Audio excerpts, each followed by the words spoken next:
तर ऍक्च्युली मी आता बाहेर चालली होती, बट मला एक पार्सल रिसीव्ह झालेलं आहे. So let's unbox it together.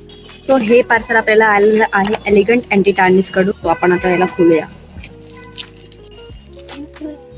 एस्थेटिकच्या चिंध्या उडवलेल्या आहेत गाईज. ओ माय गॉश, एक छोटूसा लेटर सुद्धा दिलेलं आहे त्यांनी. How sweet. सो त्यांनी आपल्याला ह्या अँटी टार्निश ज्वेलरीज पाठवलेल्या आहेत आणि ह्या तुम्ही डेली वेअर साठी सुद्धा घालू शकता. प्लस पार्टी वगैरेला तुम्ही जर कुठे जात असाल तेव्हा सुद्धा हे एकदम परफेक्ट आहे. सगळ्यात पहिलं तर हे थँक्यू लेटर, मून इयरिंग्स, बो bracelet, heart earring and the most important heart pendant.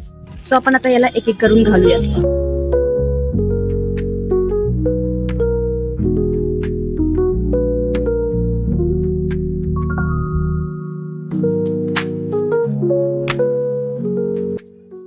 मला तर ज्वेलरी जाम आवडलेलं. तर तुम्हाला सुद्धा ऑर्डर करायची असेल तर डिटेल्स मी कॅप्शन मध्ये टाकलेले आहे, सो नक्की चेक करा.